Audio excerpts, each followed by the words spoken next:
അപ്പോൾ ഇനി ഒരല്പം വള്ളംകളി വിശേഷമാണ്. നമ്മൾ പ്രതീക്ഷിക്കുന്ന വള്ളമോ കളിയോ അല്ല. അതിനുശേഷം പിന്നെ യഥാർത്ഥ കളിയിലേക്ക്, ഫുട്ബോൾ വിശേഷത്തിലേക്ക്, യൂറോ കോപ്പയും. അപ്പം ചുണ്ടൻ വള്ളങ്ങളും ബോട്ട് ക്ലബ്ബുകളും എല്ലാം വള്ളംകളി പ്രേമികൾക്ക് പരിചിതമാണ്. പലരും പലരുടെയും കടുത്ത ആരാധകരും കൂടിയാണ്. എന്നാൽ ഓളപ്പരപ്പിൽ ചുണ്ടൻ വള്ളങ്ങളെ കരുത്തോടെ മുന്നോട്ട് നയിക്കുന്ന തുഴകളെക്കുറിച്ച് എത്ര പേർക്കറിയാം? അതിൻ്റെ പരിഭവം തുഴ നിർമ്മാണ കലാകാരന്മാർക്ക് ഉണ്ടതാനും. സീസൺ ആയതോടെ കോട്ടയം പനച്ചിക്കാട്ടുള്ള വേമ്പനാട് റൂഡർ വർക്ക്സ് തിരക്കിട്ട തയ്യാറെടുപ്പുകളിലാണ്. ആ തയ്യാറെടുപ്പ്, ആ തുഴക്കാരുടെ വിശേഷം, ആ തുഴയുടെ വിശേഷം കൊണ്ടുവരുന്നത് കോട്ടയത്ത് നിന്ന് മിഥുൻ അയ്യപ്പനും ക്യാമറമാൻ മനോജുമാണ്.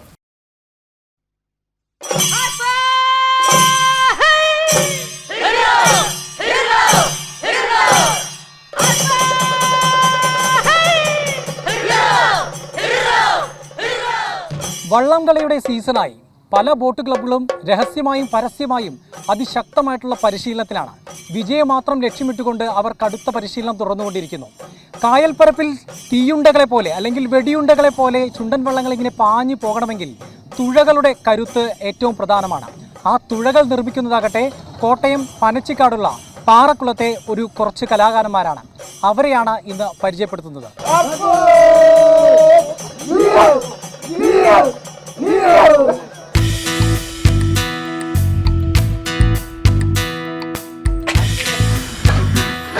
കാരിച്ചാൽ, നടുഭാഗം, വീയപുരം തുടങ്ങിയ ചുണ്ടൻ വള്ളങ്ങളെ വള്ളംകളി പ്രേമികൾക്കറിയാം. UBCയും PBCയും പോലുള്ള ബോട്ട് ക്ലബ്ബുകൾ ആരാധകർക്ക് ഒരു ലഹരിയുമാണ്. പക്ഷേ ഇവരുടെയെല്ലാം വിജയക്കുതിപ്പിന് കരുത്തേകുന്നത് നല്ല കൈവഴക്കമുള്ള തുഴകളാണ്. അങ്ങനെ വിവിധ ക്ലബ്ബുകൾക്ക് വേണ്ടിയുള്ള തുഴകളുടെ നിർമ്മാണമാണ് കോട്ടയം പനച്ചിക്കാടുള്ള വേമ്പനാട് റൂഡർ വർക്ക്സിൽ നടക്കുന്നത്. തുഴ നിർമ്മാണത്തിലെ ഏറ്റവും പ്രധാനപ്പെട്ട ഘട്ടം അതിന് ഒത്ത തരത്തിലുള്ള തടി കണ്ടെത്തുക എന്നുള്ളതാണ്. ചൂണ്ടപ്പന എന്ന് വിളിക്കപ്പെടുന്ന ഒരു പ്രത്യേക തരം പന വിഭാഗത്തിൽ നിന്നുള്ള തടിയാണ് ഈ തുഴകൾക്ക് വേണ്ടി ഉപയോഗിക്കുന്നത്. നമ്മോടൊപ്പം ഇപ്പോൾ അദ്ദേഹം ചേരും. എന്താണ് ഈ ചൂണ്ടപ്പന എന്ന് പറയുന്നത്? ചൂണ്ടപ്പന എന്ന് പറയുന്നത് നമ്മുടെ ഈ പണ്ടൊക്കെ ഇത് ചെത്താനായിട്ട് ഉപയോഗിക്കുമായിരുന്നു. ചെത്തി അതിൻ്റെ കള്ളെടുത്താണ് ഈ പനങ്കള്ളായിട്ട് വിൽക്കുന്നത്. അതിപ്പോഴും ഹൈ റേഞ്ച് സ്ഥലങ്ങളിലൊക്കെ ഉണ്ട്, മിക്ക ഷാപ്പിലും ഉണ്ട്. നമ്മുടെ അടുത്ത ഏരിയയിലൊന്നും ഇല്ലെന്നേ ഉള്ളൂ. അതുപോലെ തന്നെ അതിൻ്റെ തടി കൊണ്ടേ തുഴ നിർമ്മിക്കാൻ പറ്റത്തുള്ളൂ. ഇതാണ് ചൂണ്ടപ്പന എന്ന് പറയുന്ന തടി.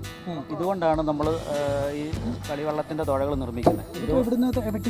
ഇതിപ്പോൾ ഞങ്ങൾ മുണ്ടക്കയത്തു നിന്ന് വെട്ടിക്കൊണ്ട് വന്നതാണ്. ഇതെല്ലാം ഇതിൻ്റെ തടി മുഴുവൻ ചെത്തികൾ. ഇത് ഏകദേശം ഒരു 1/4 ഇഞ്ച് കനം പോലും വരത്തില്ല. ഈ 1.5 ഇഞ്ച് 2 ഇഞ്ച് കനം നിൽക്കുന്ന സാധനം 1/4 ഇഞ്ച് കനത്തിലാക്കിയാണ് നമ്മൾ തുഴ നിർമ്മിച്ചു കൊടുക്കുന്നത്.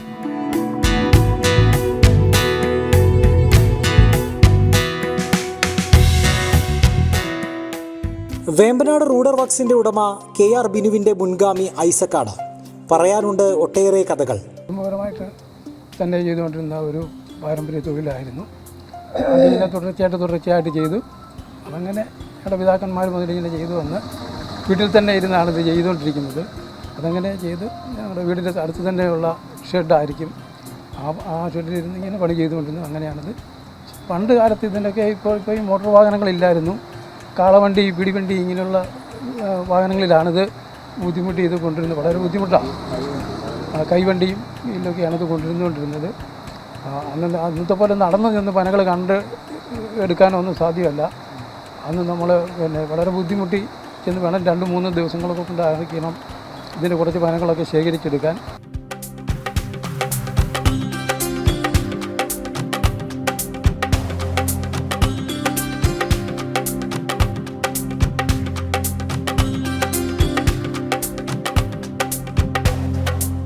വള്ളം കളിയിൽ വർഷം തോറും വാശിയും ആവേശവും അതിരില്ലാതെ ഉയർന്നപ്പോൾ തുഴകളിലും ആ മാറ്റം ഉണ്ടായി. വലുപ്പത്തിലും വീതിയിലും മാറ്റങ്ങൾ പരീക്ഷിച്ച് തുഴക്കാർ കൂടുതൽ കരുത്തരായി. പന വെട്ടിയിട്ട് അവിടെ 4 കഷ്ണമായിട്ട് നമ്മൾ പൊളപ്പ് കീറിയിട്ട് അത് ചോറ് കളഞ്ഞ് ഇവിടെ കൊണ്ടുവന്നിട്ട് വള്ളംകളിക്കാരുടെ അളവിന് നമ്മളത് വരച്ച് കീറി മഴുവിനിടിച്ച് കനം കുറച്ച് ചിന്തേരി പിടിച്ച് സാൻഡ് അടിച്ച് ഫിനിഷിങ് ആക്കുക. അത് ഏകദേശം ഒരു 4.5 മണിക്കൂർ എടുക്കും ഒരു തുഴ പണി. അത് ഈ വരുന്ന ഓരോരുത്തർ ഓരോ മോഡലാണ് പറയുന്നത്. ചിലവർക്ക് മങ്കൂസ് വേണം, ചിലർക്ക് പത്തിക്ക് നീളക്കുറവ് മതി, ചിലർക്ക് തണ്ടിന് നീളക്കൂട് വേണം. അത് അവരാ പറയുന്നത്. അവർ പറയുന്ന രീതി നമ്മൾ ഉണ്ടാക്കി കൊടുക്കും.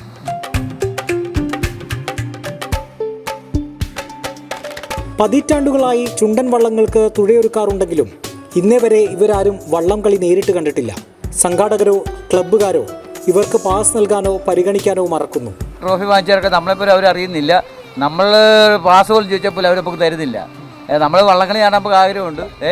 ഞാനിപ്പോൾ എൻ്റെ ഇവിടെ ഈ തൊഴിലിനിട്ട് 26 വർഷമായി ഒരു ഇവിടെ തന്നെ വളർന്നുകൊണ്ടിരിക്കുന്നത്. Our day night പണിതാണ്. അവർക്ക് ഈ സമയത്ത് നമ്മൾ സാധനം കറക്റ്റായിട്ട് കൃത്യസമയത്ത് നമ്മൾ കൊടുക്കുന്നുണ്ട്.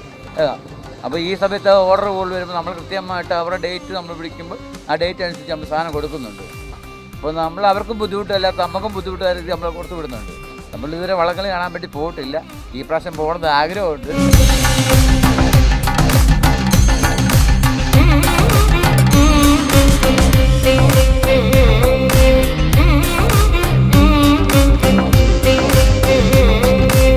വള്ളം കളി ഓരോ വർഷവും ഉഷാറാക്കാൻ ക്ലബ്ബുകാർക്ക് സർക്കാർ സഹായം നൽകാറുണ്ട്. പക്ഷേ ഇവർ അവിടെയും അവഗണിക്കപ്പെടുകയാണ്. വള്ളം കളി കാണണം, പരമ്പരാഗതമായി ലഭിച്ച ഈ തൊഴിൽ ഇനിയും തുടരണം. സാമ്പത്തികമായും അല്ലാതെയും പിന്തുണ ഇവർക്ക് വേണം. ഇതൊക്കെയാണ് ഇവരുടെ കളിയല്ലാത്ത കാര്യങ്ങൾ. കായൽപ്പരപ്പിൽ ചുണ്ടൻ വള്ളങ്ങൾ വള്ളപ്പാടുകൾക്ക് വിജയം കുറിക്കുമ്പോൾ ഇവരുടെ അധ്വാനം കൂടി ഓർക്കണം. ഇവരും കൂടി ആദരിക്കപ്പെടണം. പനച്ചിക്കാട് നിന്ന് ക്യാമറമാൻ മനോജ് വട്ടിയൂർക്കാവിനൊപ്പം മിഥുൻ അയ്യപ്പൻ, ജനം.